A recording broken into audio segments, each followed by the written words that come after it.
Santa Anna was elected President of Mexico on April 1st, 1833. He had risen through the military ranks by signing up for the colonial Spanish army. He helped defeat the Mexican nationalist rebels and was soon promoted to captain. Through other various military campaigns, he earned his presidency. 2 years after being elected into office, the Texas Revolution started, and by 1836, Texas defeated Mexico and won independence. Texas was unhappy with the central Mexican authorities, and when American immigrants arrived to the northeastern part of Texas, it was going to be a matter of time until they would ask for independence. Santa Anna tried to scourge the Texans by executing massacres at the Alamo and Goliad. The Mexican army, led by Santa Anna, was weak, not properly fed, armed, rested, and got to the point where they did not want to fight anymore. After being defeated, Santa Anna was forced to sign the Treaty of Velasco, admitting that the nation of Mexico fully recognized the independence of the Republic of Texas, also being forced to agree upon the change of borders. The Nueces River was no longer the border, but the Rio Grande was. In 1845, the U.S. annexed Texas. The U.S. stole Texas from Mexico and made it the 28th state of the U.S. After Texas was annexed, President Polk unsuccessfully attempted to purchase California from Mexico for $25 million. Even though the U.S. had just annexed a former Mexican state, Polk asked Mexico for more of its land. This was not acceptable because it violates Mexican rights and securities. Mexico did not see why the U.S. needed or wanted California. The population of California in 1845 was curiously mixed. It considered perhaps 13,000 sunblessed Spanish Mexicans and as many as 75,000 dispirited Indians. Why sell it to them when the U.S. did not have any settlers in the area?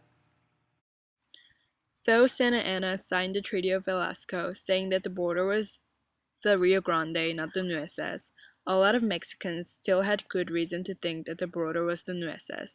The United States had claims against the Mexicans for some $3 million in damages to American citizens and their property, when in reality this property was Mexico's to begin with.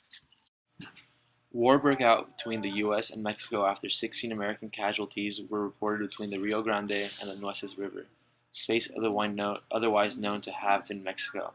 The Mexican-American War had begun, and the U.S. would not give up until they took California.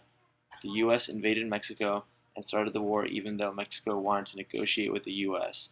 The U.S. did not negotiate with Mexico, but instead it demanded California. Mexico was left with two choices: let the U.S. take California and maintain friendly relationships, or have a war and defend its integrity.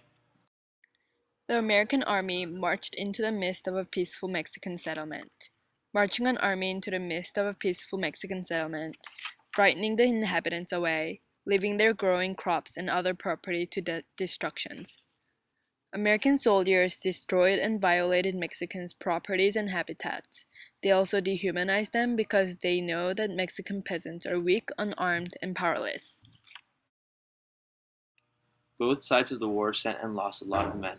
The U.S. sent 111,000 soldiers into combat and reported 13,000 deaths. Mexico sent 60,000 soldiers into combat and reported 25,000 deaths. Mexico was greatly outnumbered and could have possibly won the war if their numbers were greater. A lot of soldiers from both sides also gave up on the war. The only reason the U.S. won is because their numbers were greater and they invaded peaceful Mexico. In 1848, the U.S. defeated Mexico. After the American forces marched into the capital, they forced upon the Mexicans and Santa Anna to sign yet another treaty. The Treaty of Guadalupe Hidalgo confirmed the U.S. claim to Texas, ceded California to the U.S., ceded the Oregon Territory to the U.S., ceded territory east of the California to the U.S., and required the U.S. to pay Mexico $15 million. All of the land to the west of the U.S. that was Mexico was now property of the U.S. Mexico had once again lost its great nation-states to the U.S.